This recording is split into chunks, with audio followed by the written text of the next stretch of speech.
looking at your IMDb, Right. and it kind of seems like you're all over the board a little bit. So fill me in a little bit because I seen you got the stunts, but it looked like you started as like a PA. So Yep. when you got started, like where did that transition go? Did you go into it wanting to be a director, or was it just you just were kind of trying to find your way? I started as a PA, but I wanted to be a director from the get-go. You know, I was obsessed. Still, am obsessed with movies. Okay. Different movies now than when I was a child, but it was an obsession that hasn't left me. And I think from my first step on a film set, realizing who it was, who was the author, who was the responsibility, the responsible adult, whose imagination was at work, who was the person who was telling the story, it became obvious that that was what I wanted to do.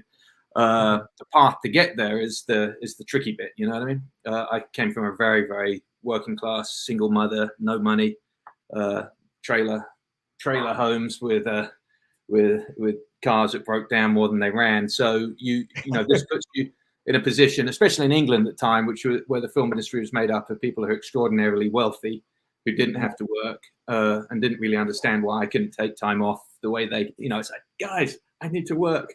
I don't want to go on another holiday skiing with you and talking about movies. So it was an interesting start. Realized, PA work was to keep the bills paid, and Okay.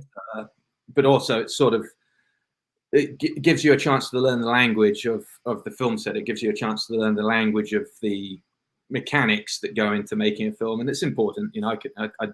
I didn't do film school, so 15 hours on a film set making cups of coffee and making cups of tea for people, and then from there sort of understood that and drifted. When I realized that England was the wrong place to be at that time. Now I think England's probably a better place to be than Los Angeles. But at that time in the 90s, it was Los Angeles was the mecca. That was where you had to be if you were young and you wanted to make movies. So Let me ask you this though. So like, because I'm in the States, right? But England supposedly has a really good film industry as well. Is that true? No, like now, fantastic. Yeah, if I was starting out, I'd say go somewhere like England. Go somewhere with a thriving hotbed of indie filmmakers who are all desperate to make films, and the economy is very much in the favor of indie film. There's a 41% rebate there. You can live relatively cheaply outside of London and come in on the tube train and do whatever you need to do. I'd go somewhere like that way before I'd go to a place like Los Angeles, where it's extraordinarily expensive, and no one makes indie films here at all anymore. It's just too expensive. The unions have stopped it. You can't, and I heard, yeah, stopped it. No one likes filming when it's here. The city was built beautiful by filmmakers, but if you try to make a film here, you have every single person, campaigning against you, asking for money. really. So it's an impossible place to make films. So for the indie filmmaker, you would say it's definitely not a good idea to go to Los Angeles, more or less. No, well, I mean, everyone is different. Everyone's story is different. Everyone's group of contacts is different. But I wouldn't come here at all. No, I see no reason for being here whatsoever.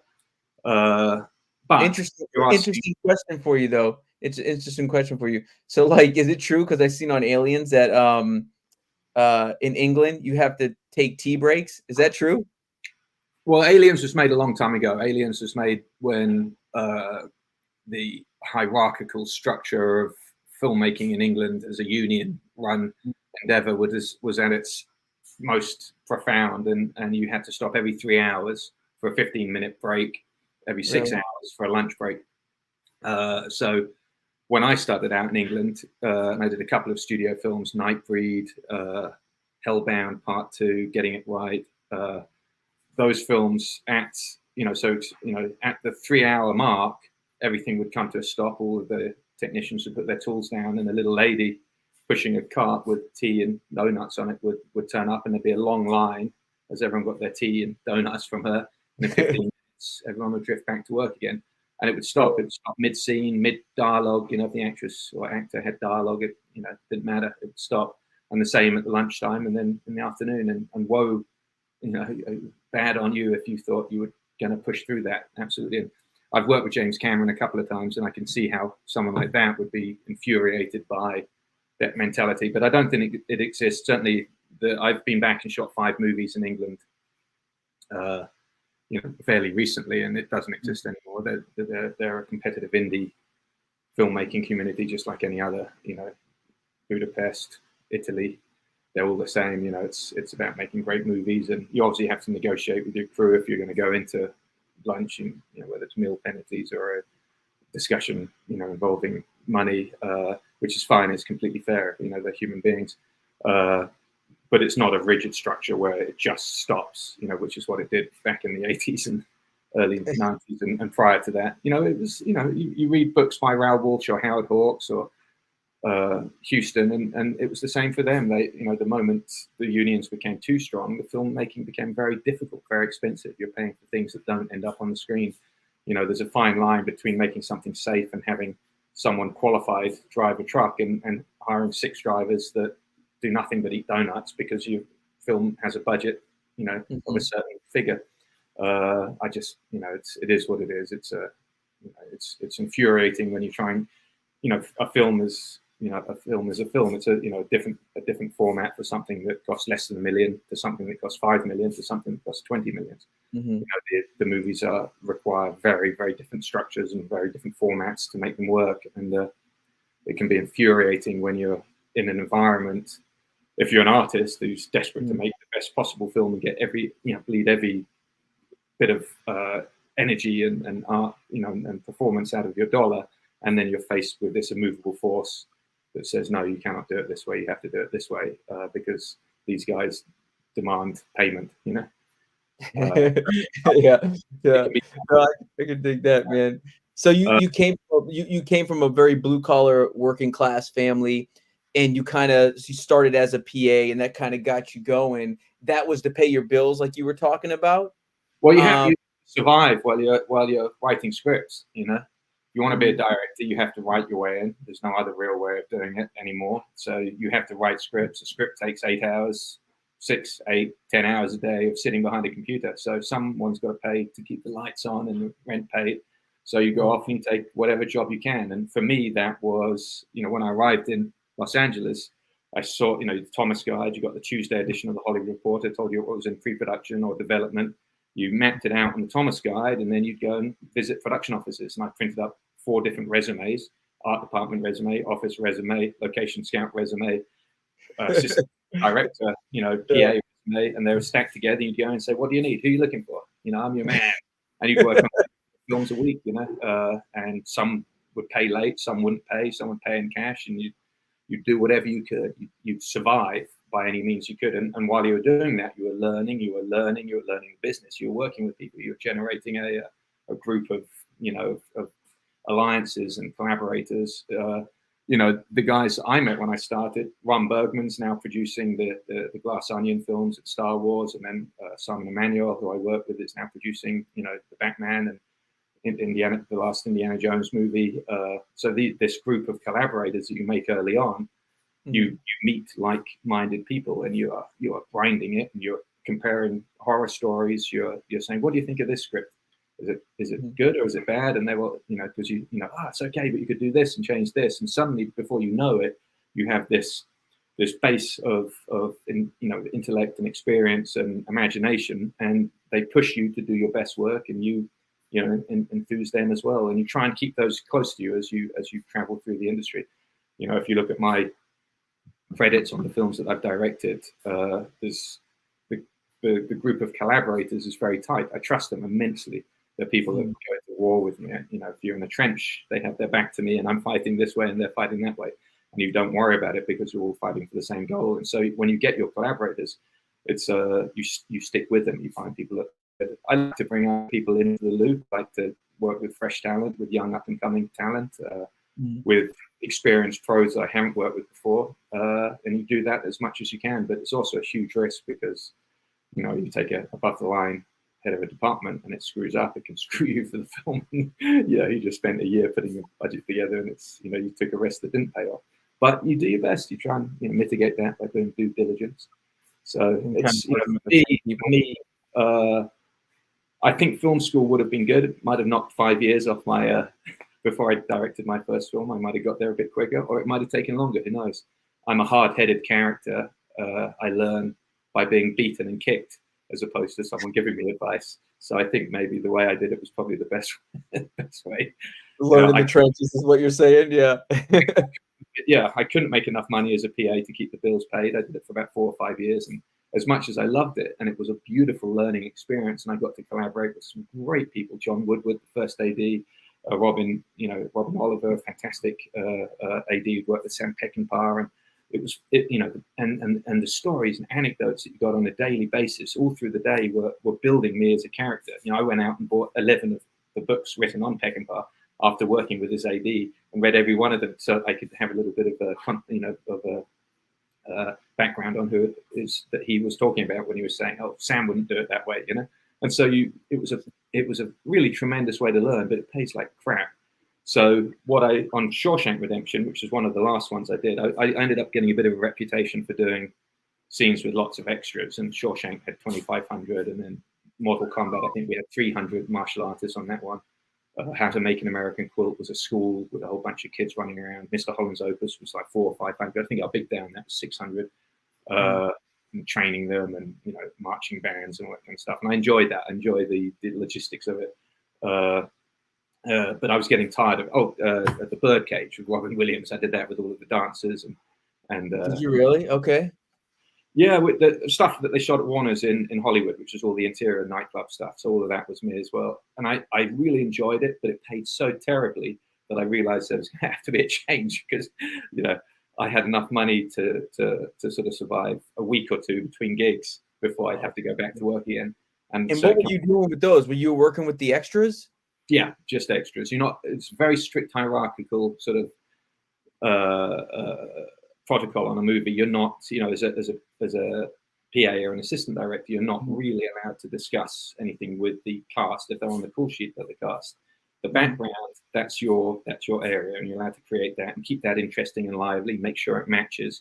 The big thing was making sure that the wide shots match the close shot, and an hour later when they're on the close-up, the background still has to match what you put together for the wide shot. Yeah, interesting. And then you have to get the sheer logistics of it, turning up with 600 extras, making sure they go through makeup, hair, get their breakfast, and are ready on set in time for the actors. And the actors 1 hour, so you've got 1 hour, or whatever, you work backwards from that call time on set with your background and make sure they're ready and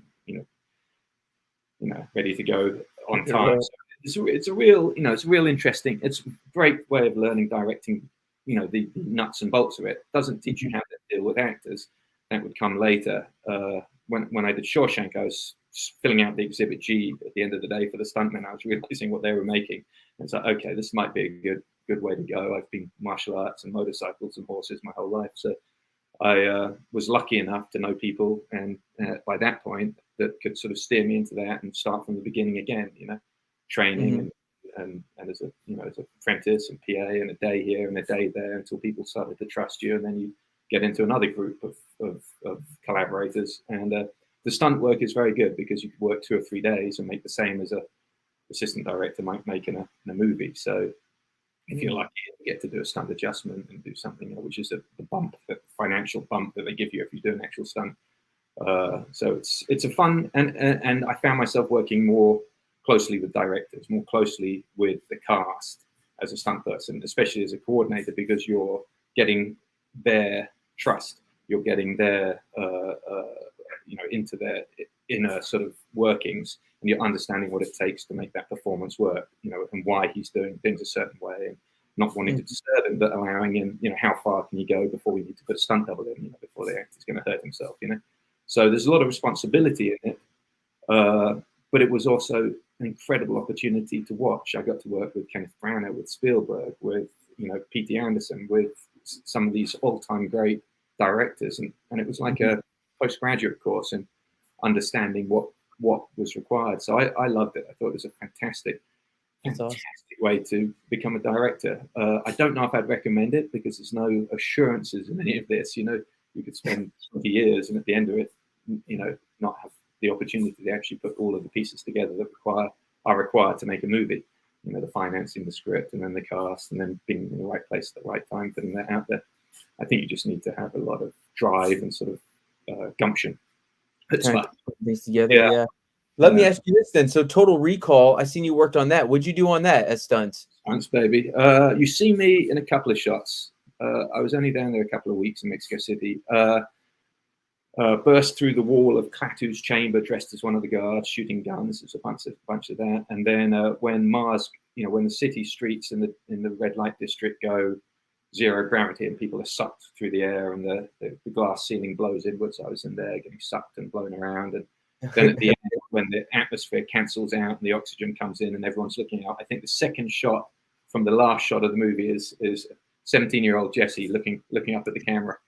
And it was very interesting because Verhoeven played music on set, which is not something I had experienced at that point. I'd been in a lot of films by the time I was 17, by the way. I've been working since I was 15, left school 14, 15, and just grinding in England. And then, up to that point, that was my first, no, it was my second international. I'd worked in Yugoslavia prior to that.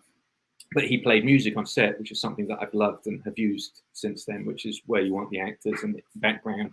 And he had background speaking 4 different languages. So to try and get out there, they did have an AD, Cookie Lopez, who spoke Spanish, but to get out there and direct that many background and try and tell them exactly the emotion that they should be showing would be a nightmare. So to play music through speakers and say, just act what the music is giving you. And it was a wonderful piece of Jerry Goldsmith, taken from one of his other films. And so everyone had this wonderful look on their face. It's some of my best acting, I think. What did they play for the music? Was it like some classical, like, oh? It was. I think it was a film score. I think it was a Jerry Goldsmith piece. Who ultimately wrote the music to the score, but I don't remember. It was. We're going back in. It's good music in that. Yeah, really good music in that movie. Also, I wasn't terribly erudite at 17. I was still learning. I'm an autodidact. My education came later by reading vast amounts of biographies and books and technical data. At 17, 16, I was a bit of a thug. And so although the music would have touched me in a visceral way, I wouldn't have intellectually have recognized it. Now I love classical music. I listen to it an awful lot and consider myself quite educated on it. But at 17, I was a different human being. That's why they put young men into war, because they're little thugs, So you were here working in LA then, or you were in LA working at... Yeah, after Total Recall, I put all of my money together, started a music video company in the UK. We got really lucky with the first one, which is always bad. And it went to number 27. And from that point on, I went into very bad bankruptcy, and there was no money left at all. And I sold everything I owned and came to America around about 18 or 19. It was America or bust.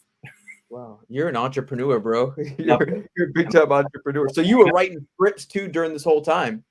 That time. So that during that time working like that, you were always writing scripts and creating. Yes, writing terrible scripts at that age. They were awful. I kept some of them. They were written on typewriters and things like that because I couldn't afford a computer. Handwritten stuff. I've got stacks and stacks, and there's little grains of brilliance in there, which I've gone back and borrowed a little bit. When you write when you're very young, and you're full of passion, there's often good stuff that comes through, but it's so clouded with inexperience and lack of life experience that it makes reading them quite difficult. But every so often you'll find something good in it, and I'll put it into one of the scripts I'm writing now. But yeah, I was churning stuff out, and also my spelling was terrible back then, all that kind of stuff. That all came later. But yes, I was writing like crazy. I think you just have to keep writing and writing and writing, and something eventually comes. You're giving it to everyone and winding people up by asking them to read your work, and they're like, "Oh, not another one," and thrown back at me, tossed back at me, schooled. This is terrible. Please stop writing. Everything imaginable coming back, but you just keep going at it, and that's one of the beautiful things of youth: that doggedness, that determination. That you're blind to any critics. You just keep, no, I'm sure I've got the talent. I'm going to be. Self-belief, right? The self-belief, is that a good and a bad thing? Absolutely. I wish I had some of that now. I've done it so many times now. I still get raped with fear now that was never there when I was younger, because I know all of the pitfalls, and I have to blank that off. I have to open this imaginary closet in my mind and put all of that fear in there and shut it away and just go, you can do this. Don't worry about it. You've got it. I have this thing that I go through the night before filming. And it's still, after 30, 25 films, I've lost count, or jobs, second units, music videos, and ghost directing, all of it. The night before my first day, I look in the mirror and I look 10 years older than I actually am.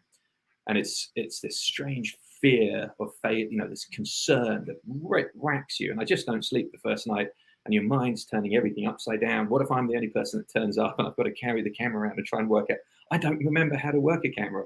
I don't even know how a modern digital camera works. I don't know what, but all this stuff's going through your head, let alone the shot list and whether the actors will like you, whether you're going to screw up, whether you've read the wrong script for the day and you can turn up completely unprepared.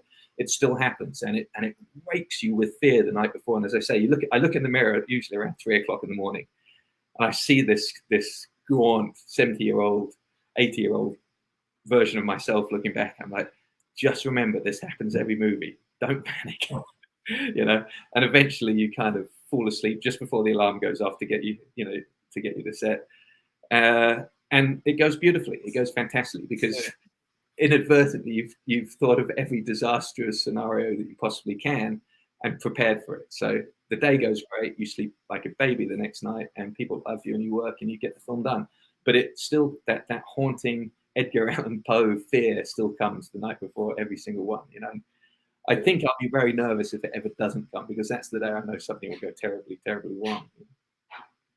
That makes a lot of sense, man. Yeah, because it just keeps you on your toes, right? Like it's almost like if you're gonna go into like a fight or something, it's almost having that like, all right, well, I'm scared to get my ass kicked, but like, what can I do to not like, how can I approach this fight the best way? Yeah, totally. I think probably very, very much like if you're a prize fighter. I fought some tournaments, but I was very young and I didn't really worry about those as an idiot. But stunt-wise, yes, yeah, you would. I have a very graphic imagination. I'd see myself bent up with the leg bent backwards and compound fractions and blood spurting out of my nose. And then you do the stunt, and you're like, okay, we make sure that doesn't go. That works. We've got to roll cage properly, or wear the helmet, gum, and you're just ticking off everything. And then when you finally get there, you just have to calm yourself down and think about what you've got to do, the 3 different points you have to hit, where it has to happen, where you have to hit the button, and it all sort of works okay. But yeah, maybe it comes from stunt work. You're right. Maybe it comes from that. Yeah, the brutality. I noticed that too in your movies, bro. Like I've been watching a few of them, and there's a lot of brutalness in the fights, man. Like when I don't want to jump, but like when you were putting the needles in his fingers and like it was like like that's just like in the electric, like and then the guys it was Avengement, where he got his head blown off. I'm like, man, that's some brutality in this. I think there's I have a concern that you make these films about violence and people getting shot and beaten up, but the truth of the matter is, if you've ever been in one of these situations, it's a scar that never leaves you. If you really do hurt someone that badly, it's an awful thing. If you're around it, it's something you never really forget. And we, as filmmakers, I think we have a certain obligation to let people remember this is not fun. I mean, it's not fun to get in a fist fight or a gunfight or a knife fight. It's a horrible thing. It's the most basest, awful reduction to sort of 8-man logic that you can possibly, fall back to. And I think it's terrible. And I think, violence is something to be avoided in life. It's something, it's not something to be celebrated and laughed at and giggled about. But, that's, the problem is with making movies, you'll make these films, and then there's always going to be that audience that just desperately wants that visceral thrill of seeing someone pulled apart. There'll be others that are horrified by it, and that's the response you want. You want to horrify people by this, and I try. I mean, I do my best, but you just get people coming back and I loved it when they got their head blown off. Like, dude, that's the worst thing. What are you talking about? You loved it, but yeah, it was brutal, bro. It was brutal with the shotgun, and I noticed you work with Scout Atkins a lot. And I was just watching Nick Grant, he got his head blown off. You're right. Yeah, that was I was like, oh shit! I was like, wow! I was like, that, boom, I get very upset as well when there's a lot of films now made by these young kids that don't think they've ever been to a shooting range, let alone seen the effects of what a real gun does. And they have the plastic guns that they put CG flash on, and then they put a squirt of blood on the guy and he falls over. We're going back to like the 1950s in terms of innocence of shooting, where the cowboy went boom like that, and off camera the other guy went and fell down. And this is, I think, this is the worst thing you can do for an audience and for for a generation of people. They associate a gunshot as being a bloodless, painless, you know, ending to that particular chapter. Now he's moved on. You know, the good guy moves on to the next thing. You know, we see it in John Wick. I think it's beyond reprehensible. You shoot a person, it's never clean. It's very rare that they'll go down straight away unless you get a headshot. You know, and even if you've killed them, they usually stick around for 8 to 10 seconds, you know, while the nervous system is going, where they're still dangerous, they can shoot back at you. I mean, this, you know, it's, you know, you have to, you know, you see cops, they empty an entire magazine to a person. That's what they're trained to do. It's a, you know, it's a very difficult thing to stop another human being, especially when they're intent on, you know, doing you damage. And I think we have to show this. I think, you know, we have an obligation to show what it's actually like, you know, the sickness and the trauma that's associated with the mess that it makes, the blunt force trauma, you know, causes when it, you know, when it hits the soft flesh of humanity. It's not clean. It's not easy. They don't bounce off. If you're wearing a suit, it doesn't bounce off you, even if the suit's made of Kevlar. It's, you know, it's like, anyway, that's my rant over. It is what it is. Thanks, man. Well, let's talk about The Debt Collector a little bit, man, because you wrote that, right? You wrote it, you directed it. It's almost reminded me of like a buddy cop comedy type vibe, but like there was brutalness in it, but it was very funny with those guys on. I wouldn't say it's funny, but the way their dynamic had a bit of comedic with it, you know? Oh, hell yeah, yeah. Debt Collector was interesting. It was the first script that I wrote that I was really proud of. It was the first script I'd written that wasn't based on other people's films. It was based on people I knew. And I purposely did. I said, I'm done with this. You know, my scripts feel unauthentic because they just seem to be based on other people's movies. And I had 2 pals at the time who were doing debt collection and bodyguarding and bouncing, Jerry Trimble and Dominic Vandenberg. And they were badass motherfuckers, you know, really, really dangerous cats. Dominic was is still a really cool cat. He's been in a bunch of my movies. Jerry Trimble's a tremendous actor, has been in 4 or 5 of my films. But this was way, way back. I hadn't had a film made. I was hanging out with these guys, and I thought, you know, what would be fantastic is if I put them together in a picture. They didn't know each other very well, and it's their traversing LA. And what it actually was, that was me and one of them, because I'd go to dinner with these guys and chat, and they'd tell me stories, and then inevitably be someone who tried to call us out. You know, people like that get called out for fights. It makes no sense at all because they're the most dangerous-looking folks of it. But it would happen, and I'd be at dinner with them. And so I took all of these events. Instead of me and them, I just put the 2 of them together in my imagination and wrote the script based on that. It was the first script to get me an agent, my first agent. It was the first script to get optioned and get me paid for writing. So I became a professional because of that. And then nothing. And for 15 years, nothing happened. And I made my own way with other scripts and with other actors. And then I had this thing going with Scott Adkins where we'd done a couple of pictures together. And he said, what about that Debt Collector script, that thing that you wrote? That was pretty good back then. I'm like, oh God, I don't even know if I've still got a copy of it. And I found it on a hard drive to an old computer. I pulled it off that one. It mentioned faxes and telexes. No one had cell phones in it because we didn't own cell phones back there. So I had to kind of update it a little bit and brush it off. And we're like, oh gosh, this is a pretty good script. It was good. So we got that set up almost immediately with Bleiberg. We had all wanted Jerry, you know, who was the original Sue, to come in and play that, you know, who it was based on, but he was based in Canada. He'd moved up to Canada. He couldn't work it out. He was doing TV. And so William Kaufman, another director I'm friends with, recommended Louis Mandylor. And I called Louis and we sort of weighed it up, and, you know, he did it for pennies on the dollar because he wanted to work with Scott and with myself, and ended up being a fantastic collaboration. You know, it was really good. And the guys put all of that chemistry in there. That was them, you know, that came, it was written, but the way that they brought it to life was really down to their abilities as actors and the natural chemistry that they had with each other, which just worked very, very well. I've been watching this stuff going, man, there's way too much talking in this. This is terrible. I'm going to end up cutting it all out. And it worked because, you know, they were confident with it and happy with it. It's like, okay, you know, because normally you try and minimize, you try and make a haiku of the dialogue in a script. You don't want more than 3 lines of dialogue. It's terrible. You want to try and, but I think there were pieces of dialogue in that script that are 5, 6, 10 lines long, which is epic for an action movie. You just don't want that. But it's, as long as the actors are good and they're into it, I learned that it can work, you know, and it's funny as well, and they make it funny, and they bounce it. You know, I see them outside their that's bouncing it back and forward off each other until it worked.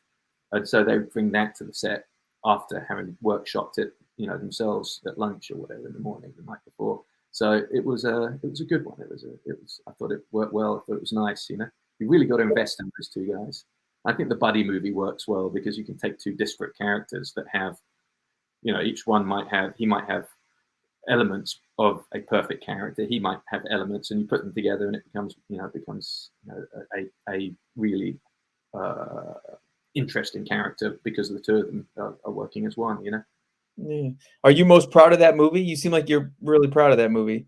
I like it. I'm not really proud of it. I you know, don't think in those kind of terms. I'm proud of Hell Hath No Fury because we made it for nothing during COVID, and it made more money for me than any other one. So on a purely business and achievement level, Hell Hath No Fury is probably the one I'm most proud of. In terms of which one has resonated the most with audiences, the one that I get most emails about, the most correspondence, that would be Avengement. The one that made the biggest international outreach would be Triple Threat, which for me was creatively extraordinarily difficult. You know, they took my version of the film and re-edited it after we literally delivered it and done sound and all that kind of stuff. And what came back was the shadow of the film that we had presented. They cut out sequences and put this Chinese backstory and removed all of Eco's backstory, which because he was Muslim apparently wouldn't sell with the Chinese audiences, so they butchered it and invented some other story with, you know, I mean it was like harakiri to see that film on the big screen, realizing what it could have been. But it did very well. It reached a huge audience, mainly because of Tim Mann's fight choreography, I think. The Debt Collectors have, as a series, you know, part 1 and part 2 have been extraordinarily successful. I enjoyed that. Accident Man was my first film back in England after 25 years, so that was a big sort of like, you know, wow, I'm back home and I'm in a hotel and I'm on per diem, you know, in London and working with all these actors, you know, that I love. Nick Moran was in that one, yeah. So that was a big one. So they're all you know, they're all your children, and you kind of love them for all different reasons, no? But there's other ones that are just problem kids that you've had to kind of, you know, keep locked behind doors as well. It's funny because you seem to work with Scott a lot. Are you guys like tight? Like, where did you guys meet? Because you guys Scott immensely. When I was doing my first film that I was actually paid to direct, a film called Pit Fighter, Scott came and helped out for a day. We had mutual friends, Isaac Florentine and Dan Frisch, said, you've got to work with this kid. I think he was 24 or something at the time. And he came down and worked for a day for $100 or something. And, you know, we just kept talking after that, saying, we've got to find something, got to find something, got to find something. And then my career derailed because I did a black and white film. And I realized if I was going to make a business out of directing films, they had to have action in them. They had to give the audience what they wanted. And so I decided to call every single martial artist I knew and put them in this script called Savage Dog. And I called Scott and begged him, and he said, okay, I'll do it. Sounds like this could be good. And we did Savage Dog, which did very, very, very well for us. Wasn't necessarily a great movie, but it was my comeback after the black and white movie, after a year of not being able to get a film financed. And then he called me in on Accident Man, and then after Accident Man, I went straight into Triple Threat. So I said, I've got something, I can make you a really epic bad guy in this. I promise I'll do some really good push-ins and give you a bunch of moments. We did that one, then came back and went straight into Debt Collector. And so it was a really nice run for a bit with him. I enjoyed working with him. We fight a lot on set, argue a lot. Really? Yeah, it can get quite nasty at times as well, quite personal. And people are like moving away. You know when there's an argument, I'm not sure if you're aware, but you look up suddenly and the entire crew has disappeared. They were not completely out of earshot because everyone's going on, but you can see them looking at the floor, looking at their tools, sharpening a pencil. They just moved 15 or 20 feet out, and it happened consistently on every film I did with them. And it was you know, we'd have these arguments and fights and, you know, arguing about it. But I think out of that came a great collaboration because he would poke me when he saw me either slacking or doing something that was too routine for me that he felt required a little more attention. And then I would poke him when I thought he was hamming it up or, you know, not really putting as much as he could into something or, you know, sort of defaulting back to Boyka-isms or, you know, let's redo this. Let's do this differently. I'd also push him to do scenes, long dialogue scenes with other actors, which would cause him to panic a little bit. But out of that came a reality I felt that felt like a real performance until he started to love doing it. And he's very, very good at it. He's extraordinarily disciplined as an actor, which is really good. He's on set prepared, and physically there's almost no one. I don't think I've worked with maybe Daniel Bernhard, maybe Aaron Eckhart, who is physically capable of jumping straight in. But Scott is at another level. He'll put most stuntmen to shame, and Olympic gymnasts will have trouble, when they see what he's got planned, So it's an interesting thing to work with him. It's he's a walking visual effect when it comes to the martial arts, but also an extraordinarily good actor. It's tough though, because he has an obligation to his audience to perform a certain level of physicality, and he has so much more to offer. And it's like, how do you make that break into serious movies, which don't necessarily rely on the martial arts, without distancing this wonderful audience that's so loyal to him, but breaking into an even bigger one, which are interested, like the Guardians of the Galaxy or something like that, where they see his humor and they see what he can do. It's tough. I mean, how do you take that 4 million, fans of the kickboxer and bring them to this even larger audience that are interested in tentpole movies and going with it, on a date, that maybe don't like the technical side of martial art, or less interested in technical martial arts, but want to see something else, visceral. So that's I'd love to see him make that leap. I'd love it to be with me, movie, but we'll see how it all goes. Right now is as good a time as any. So having an incredible sort of renaissance as directors. For the longest time, it was not necessarily the best thing to be a stuntman. Now it's a great thing if you're making the break to directing. Really? Why do you think it's so hard to make that transition from that to a Guardian of the Galaxies type level? Is that just something that I'm trying to think of the right way to put this. I'll put the word in your mouth for you. It's an inherent snobbishness, and it's absolutely there. You're making an $80 million film, and someone says, "Look at this person." And by the way, I'm not going to say the names, but this actually happened. I overheard it on a $200 million film that I was on as a stuntman. Showing this actress is real to the director, who's an A-list director, and he says, "Yes, I like her. She's great." And then someone looked down the IMDb and said, "Oh, yeah, but she just did a film with Dolph Lundgren." And he's like, "All right, forget that. Next, who's the next one on the list?" This is how it works. This is the reality of how it works. Yeah. But I mean, you got to start somewhere, and you got to work, right? No, So it's you like, have to sell me. I agree with you. Yeah, it's weird. I would say you would watch a director who had consistently made films for $3 million that looked like they cost $10 to $20 million, and I'd give him a studio film. But speaking as someone who consistently makes, $1 million, movies look like they cost a hell of a lot more, it just doesn't work that way. That's not the rationale. There's an inherent snobbishness. They'd rather take someone who has not done a film and risk, take a risk on his being able to do a good film, but know that they will have someone with a clean, untarnished resume than they would taking someone from that. And that's, by the way, this is not a recent thing. If you go back to the 50s, the 60s, the 30s, this was how it worked then. You had B-movie directors, and they were there until somehow they got a break. You take Don Siegel, B-movie, B-movie, B-movie. Clint Eastwood does Two Mules for Sister Sarah with him, becomes sort of friendly with him. And then when he gets, Dirty Harry, he says, "I need this guy. If we're going to do this, this guy can actually pull it off." And before you know it, Don Siegel's now an A-lister. But that doesn't happen unless you have a big name like that give you a vote of confidence. And you can follow this back to people like Robert Aldrich. You can follow, you can go through a whole list of the B-movie directors that managed to make the break, and you realize it took an enormous challenge. It took an enormous act of will to break into the A-list. Either a big actor like Burt Lancaster or Kirk Douglas in terms of Spartacus with Kubrick, or a huge actor taking a risk on them and bringing them into the world of A. But it would never be a studio. It would never be a financier, because their risk of their $10 million looking like a B movie is too much of a even though it doesn't make sense in any format at all. For them, that would be the risk that they're not prepared to take. So it's a tricky old thing, you know. It's, you know, the film industry and movie industry is extraordinarily snobbish.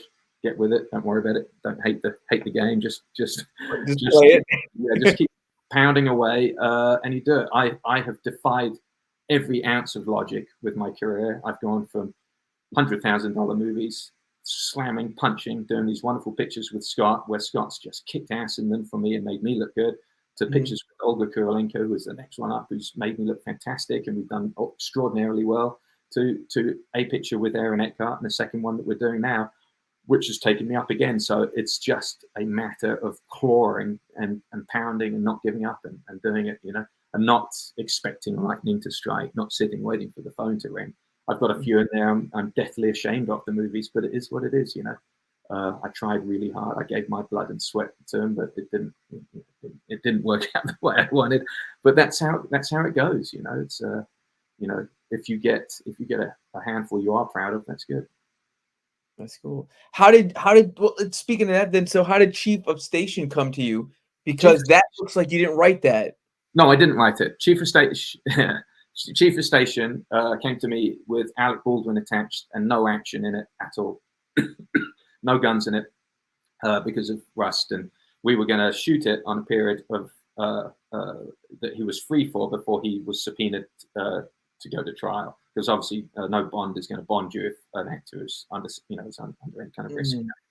You know, even if you lose, we're shooting in Budapest, so you know it would be at least 1 week to get him there, testify, and get him back again. So we had Alec Baldwin. We had this window opportunity. I was there prepping it for 4 weeks, location scouting, all that kind of stuff, working on the script a little bit, tuning it, fine-tuning it, and then we lost Alec because we missed the window that we had.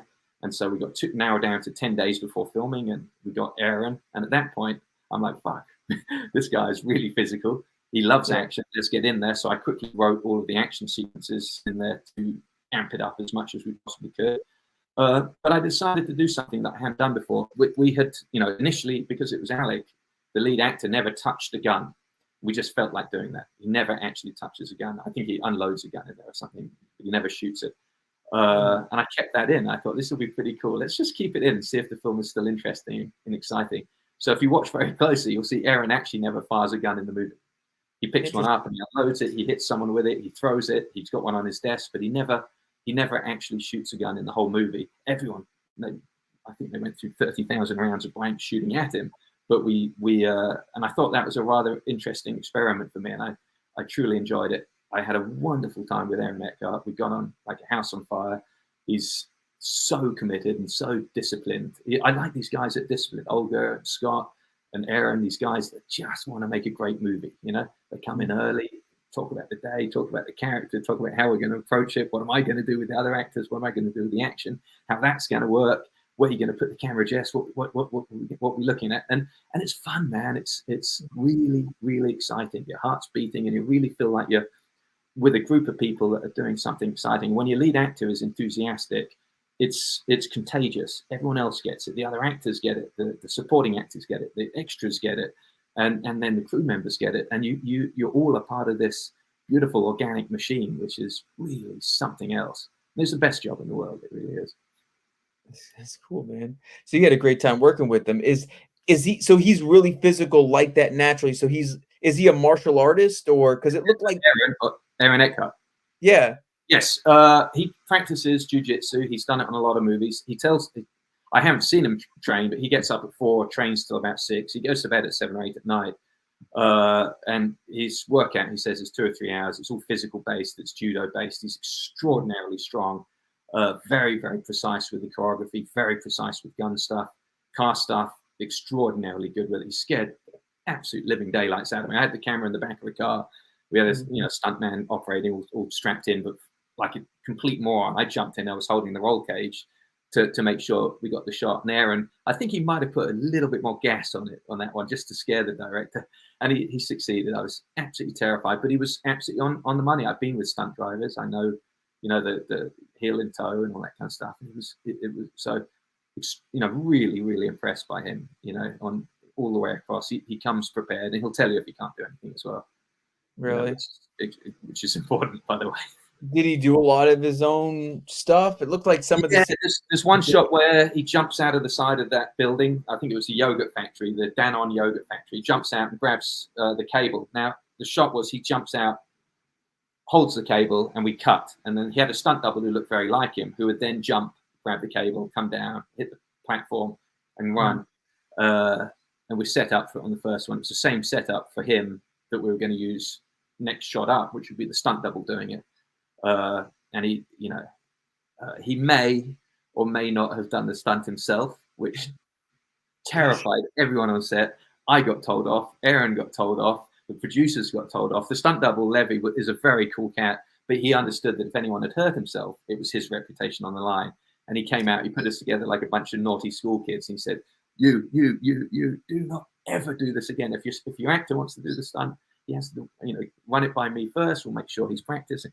But as it is, the shot ended up in the movie. I don't recommend doing this if you're a director or lead actor, but every once in a while, I think it's very exciting when you have an actor who will do the stunt. So it was all Aaron, and it was pretty gnarly.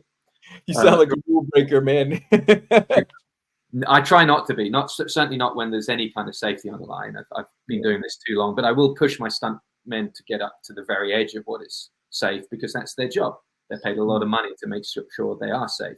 And I will push them, and I will tell them, this is what I want, get it right to the very, very skinny edge, the ragged edge of what I know you can do safely. Your responsibility as a stuntman and a coordinator is to make sure that you don't go beyond that to the point of danger and hurt anyone, but you're also paid a lot more than anyone else. You know, you pay 10 times what extra is. Go right up to the very edge of that and give me my money's worth, and the audience their money's worth. But I'm relying on you as professional stunt performers and arrangers not to go beyond that and risk actual life and limb, because none of us want to do that. It's just a movie. So these kind of conversations are important, and that's why working with a coordinator you've worked with before and trust intimately is an important thing. I can be a force of nature if I want to be, and I don't want my coordinator to get overwhelmed by that. You know, he's got to be a tough guy. He's got to be able to stand up to me and say, no, Jess, no, we'll go this far and no further, but it's going to look great for you, and I'm going to make it look good. I'm like, no, go further, go fucking further. And it's like, but they have to stop you, you know. And I hire people that I know will watch that. Luke Lafontaine, who does my stuff in the US, I've also taken him to the UK as well, will absolutely go nose to nose with me on the film set. He'll yell in my face and say, absolutely not. You know, and it's like, okay. You know, we've never come to blows because he wiped the floor with me, but you get, you know, I've pushed my luck as much as a boss can, but I feel that is my prerogative. That's I'm a showman, and I am trying to make something that stands alone, that will be interesting, that will hold itself above, you know. So these fight scenes will go on a little bit longer, you know, a little bit hairier and a little bit more tricky and a little more difficult, and there will be a razor's edge between what's safe and what's not safe. And if you were a visitor on the set, you'd watch and go, oh my God, what's going on here?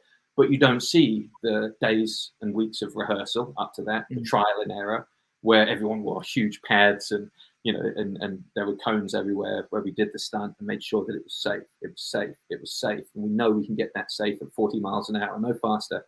You come to set and you watch that day and you put a camera on it, that truck or whatever it is comes bolting in, there's smoke coming off the tires, and it stops there, and everyone's like, oh my God, this is crazy. But you say, no, it wasn't, because we just, this is the end result of an awful lot of sort of R&D and rehearsing and experimentation to get to that, you know. So it's an interesting game, you know. It's fun. Are you strict on, so when you're shooting, are you strict on your shots? That do you pre-plan this stuff, or are you just like, I'm gonna wait a little bit? I have a shot list that is planned. I start very late doing that the night before. It's sent out to the heads of department. Everyone who wants one, DP, first AD, stunt coordinator, unit production manager, and anyone who wants that shot list will have it. It tells us where we're going to be throughout the day. I use overheads. If it's complex, I'll do little storyboards. I did storyboards at the beginning of my career. They're pretty difficult to read, but they're okay. You have to have that.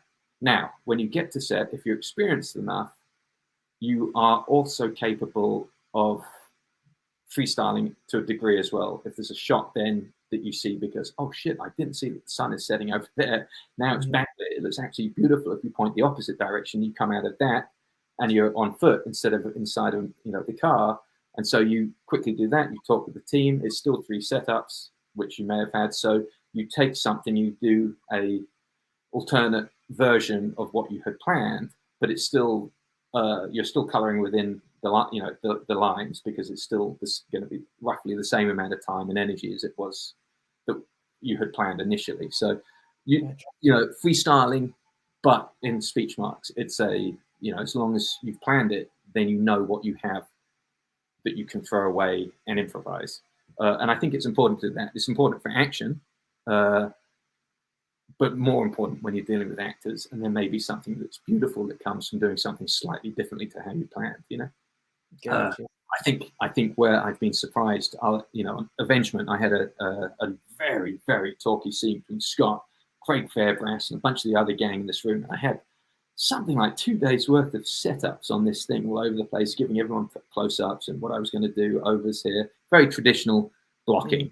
I like traditional blocking. It gives the actors a chance to really do what they're doing. It's a reason it's traditional. It's traditional because it works. But it was taking about 2 days or a day and a half. We set up a wide master that was only supposed to run for the first page or something, and the guys did the full scene. I didn't shout cut, and they just kept going. And it was something along the line, I don't think it was 12 pages, but I think it was something very, very, it was really rich, like 5 or 6 pages. And it's beautiful. And it really, really worked. And the energy was tight because they were bouncing back and forward off each other in the same frame. So you saw Craig give his piece. You saw Scott give it back. You saw Craig give his back. And it's like, shit, this is really, really good. If I cut this up, it's going to lose the dynamic. And so I left it in the movie and we shot it and we're done in an hour. And then you're like, oh, damn. And you've got to work out what to do over the next day. That's easy, though, because you just pull stuff forward. You just throw shit in, yeah. But every once in a while, something like that happens. And I would have been remiss to have then spent the next day shooting coverage on it, because it would inevitably either not be in the film, or someone would force it into the scene where it would have diminished the power of that oneer, which does have power. And when I say power, I mean it feels like you're in that pub watching. What you're trying to do with a movie is grab the audience and give them the feeling of actually knowing these people that they're watching. And then all of the action, all of the thrills, all of the jeopardy becomes that much more, because they feel that they're part of that world. And if you can have these oneers where they work, the energy just seems to be that much more palpable for the audience, and they get into it. You start chopping things up. They don't know what it is that they're seeing, but it just diminishes.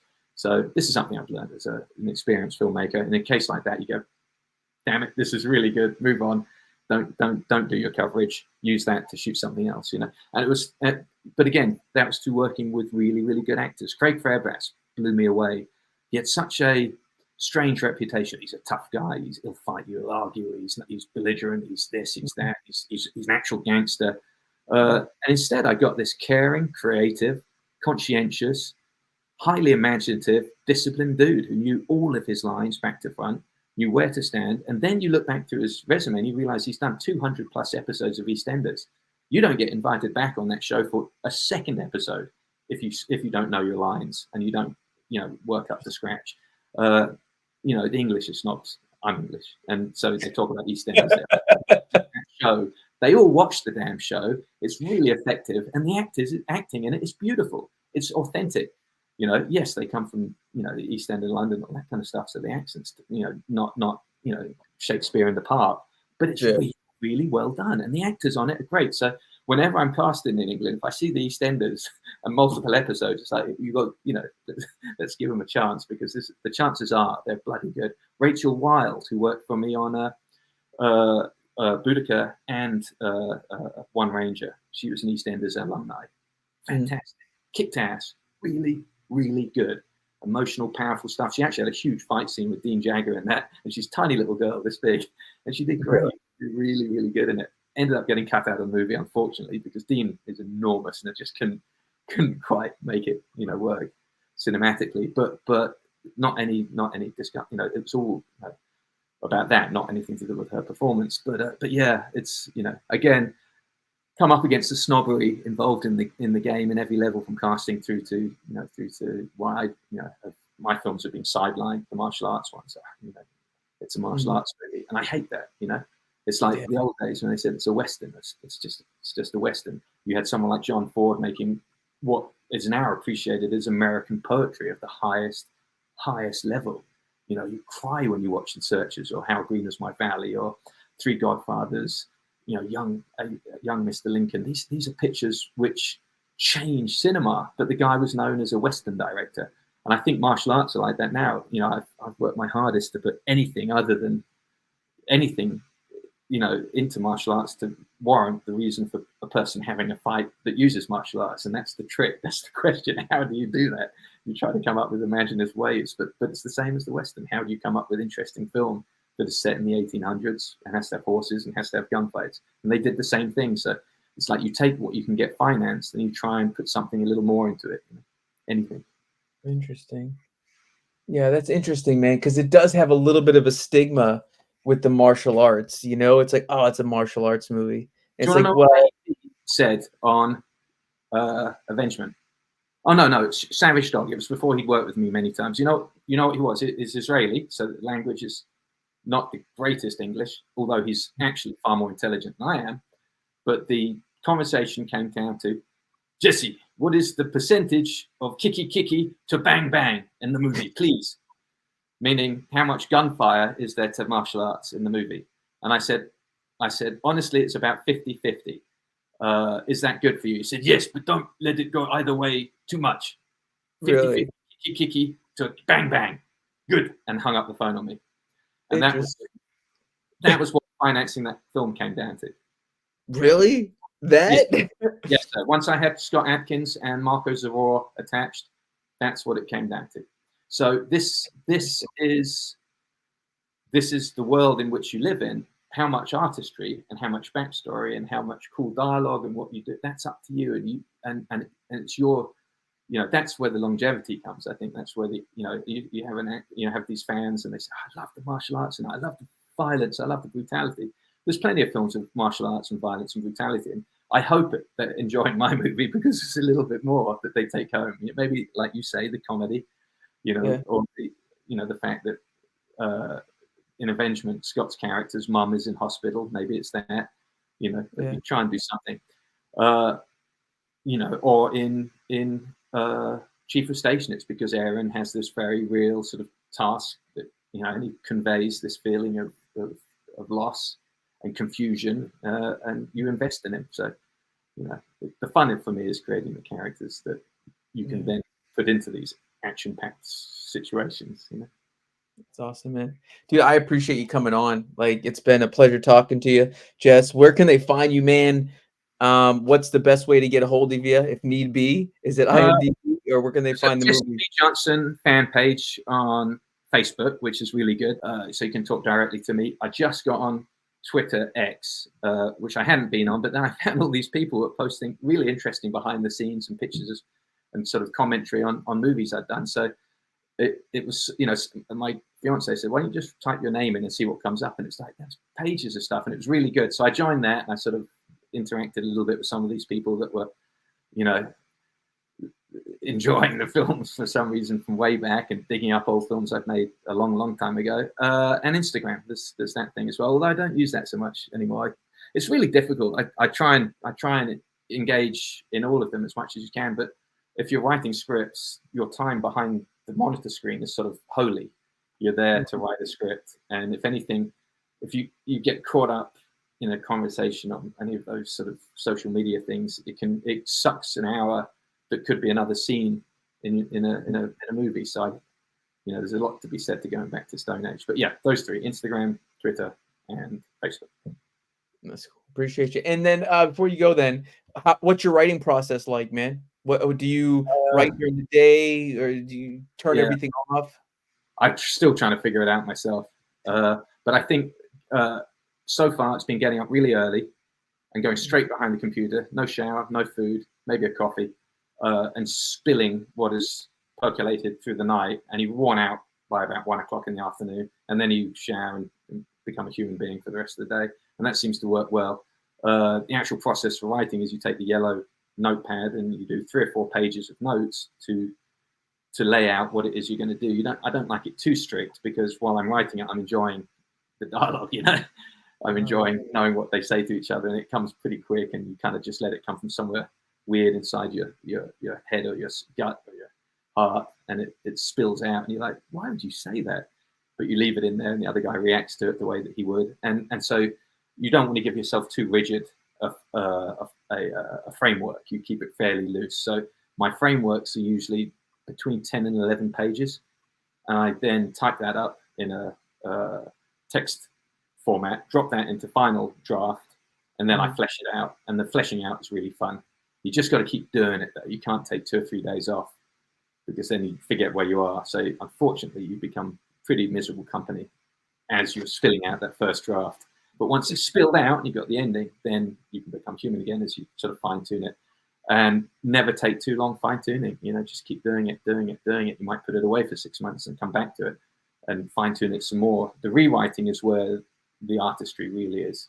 The spilling out is a visceral kind of vomiting process, but the rewriting for me is where this thing now transcends, and it becomes something that you're very, very proud of, and you get in hair stand up, and then you can take that energy through pre-production, through selling your film, through pitching it to financiers, to pitching it to actors, to finally being on set, and you've still got to be excited about it. So it's got to be something good, you know. Otherwise, they can smell if you're just doing it routinely.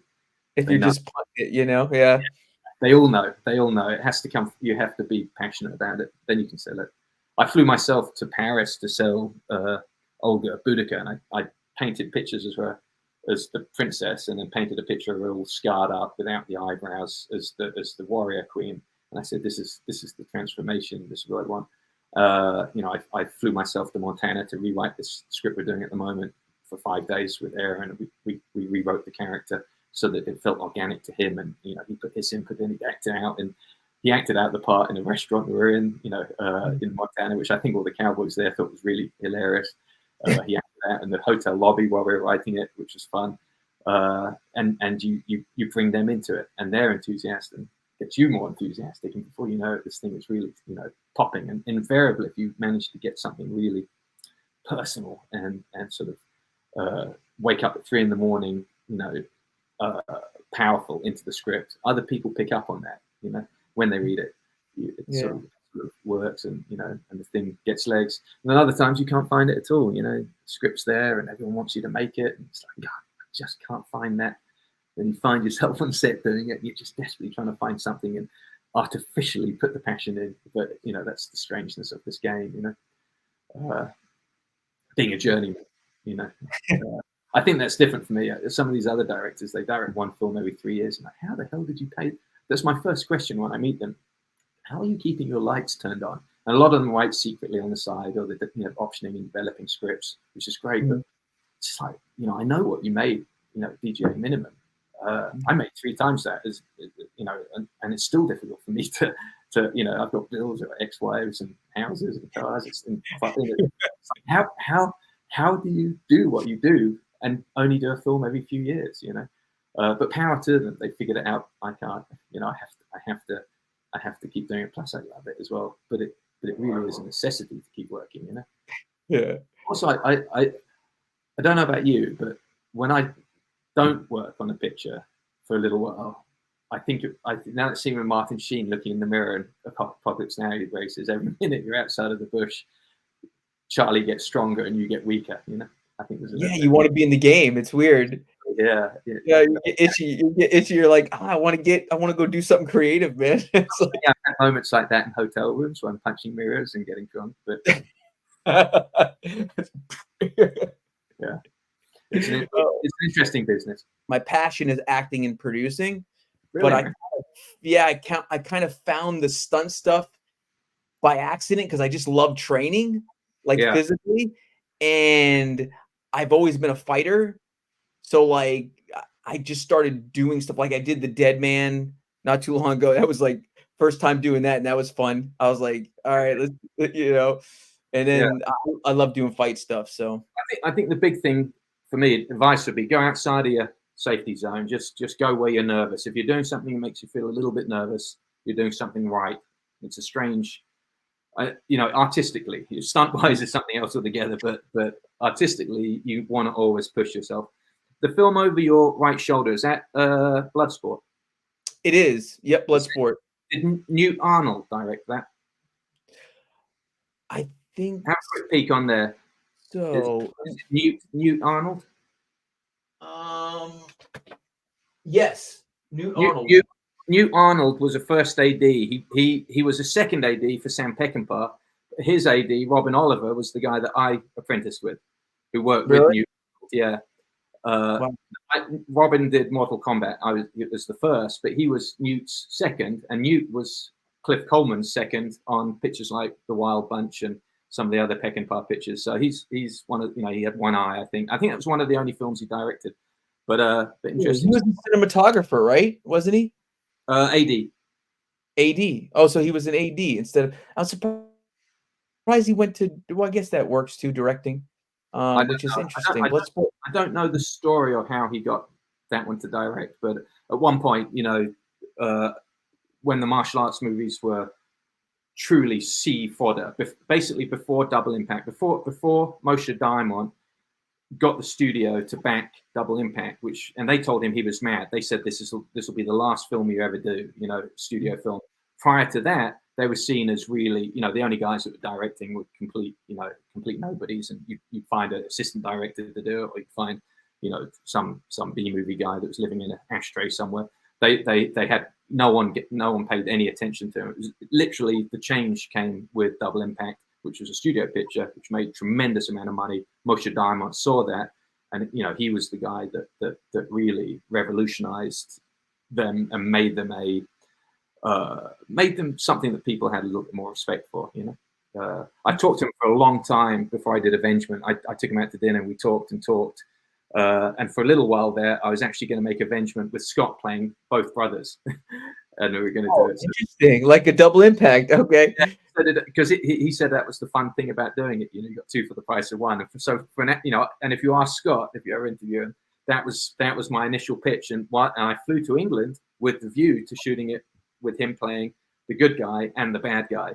And then at some point we're like, it's just going to be too difficult. And you know, and we went looking for a brother that could be really intimidating. We found Craig Fairbrass, and we like never looked back from there. But it was interesting. It's a small world. But yeah, it's very important to look back at the history, because we repeat ourselves in the movie industry every 8 to 10 years.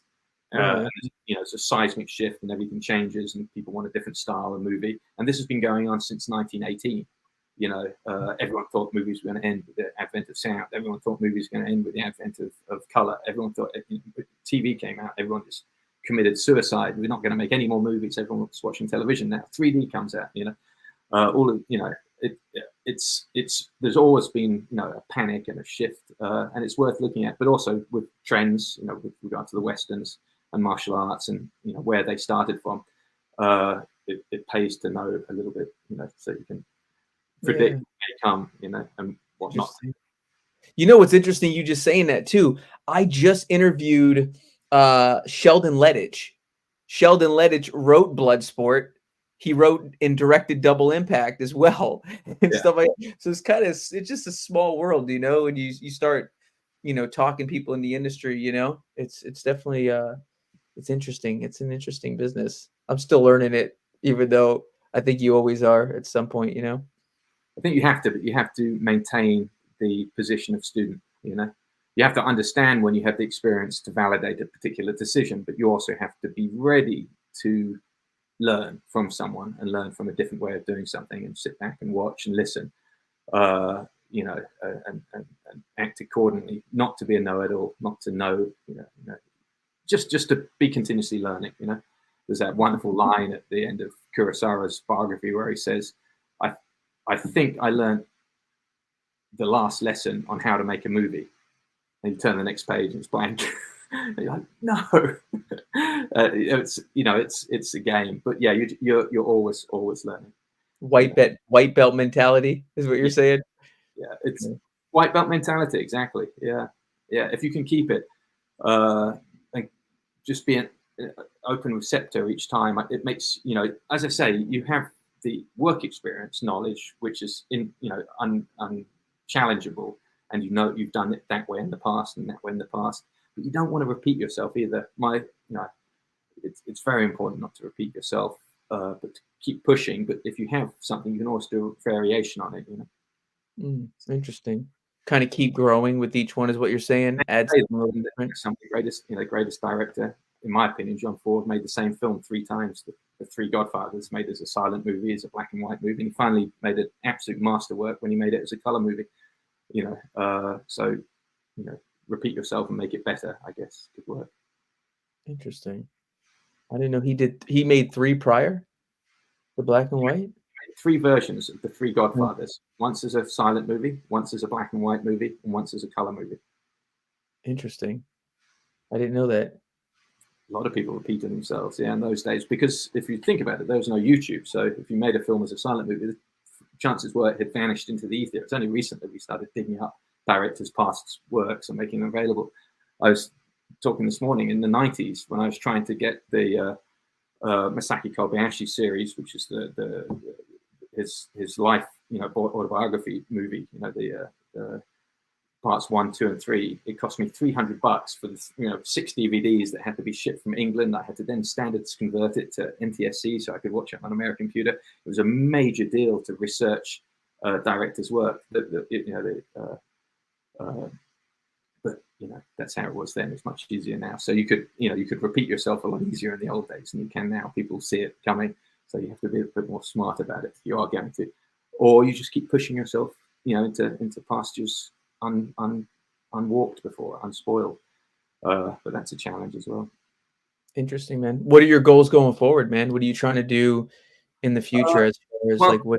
I'm doing 2 more supposedly with Aaron, which are really interesting little thrillers. Very, very smart, written for him, which are really, really good. We have those financed. And then at the end of the year, I have a huge action movie, which is the biggest I've ever done, which shoots in Serbia with a female lead, which is basically an A- list, which is a game changer and very, very exciting.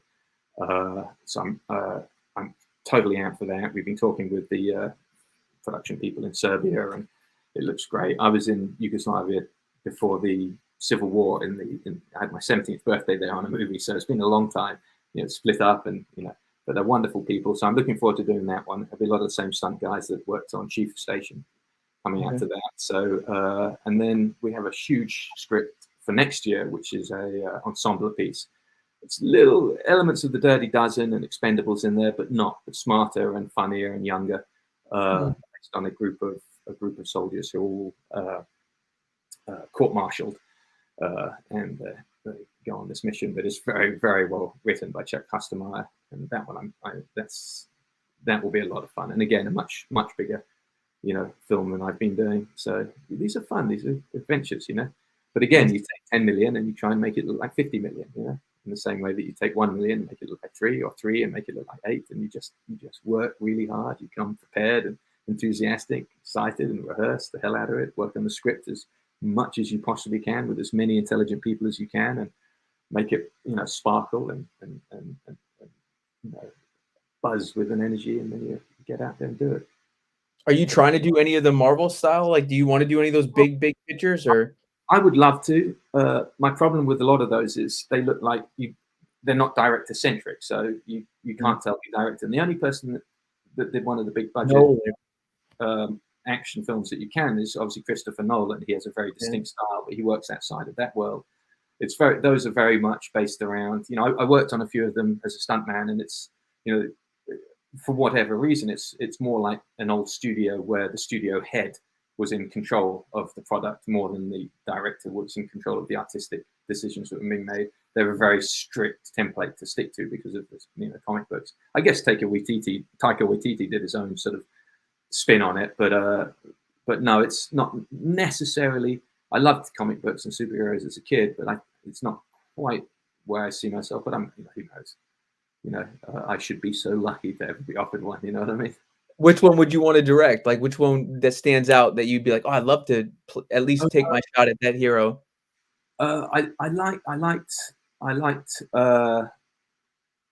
Punisher growing up. That was one I liked. But I loved the 2000 AD comics growing up as well, the English ones. But Judge Dredd and Okay. Hunting Dog and Slade and the Slain, you know, which I know the writer of because he also wrote Accident Man, the comic. And I tried to talk about doing Slain with him with Scott Adkins, which, you know, he's like a Conan the Barbarian type character who has these moments where he turns into a berserk beast who can pull anyone apart. And, you know, not the Incredible Hulk, it's even more monstrous than that. And then he goes back to being this barbarian. He's extraordinarily uncouth and raunchy and bloody and exists in this fantasy world of dragons and monsters. And that was something that both Scott and I were, this would be awesome. But it's tough. It's tough. It would require a lot of money to do it. You couldn't do it for 10 million. You know, it would be very, you know, you'd have to start going north of that. And then it gets very difficult with our names, you know, to stay attached to it. So that was a comic book I really, really enjoyed and had hoped for. But in the Marvel thing, I think I like the more, you know, the Punishers and the what's the Hunter one that they just did with Aaron Taylor Johnson. I liked it, that character, and then I like Luke Cage as well. Luke Cage, okay. I like the guys that the peripheral to the Spider-Man, the Superman, the Thor. Yeah, I always thought really cool, but you know. Ooh, you know, I liked those all the cool kid characters. I like the guys more the outcaster type guys. You like.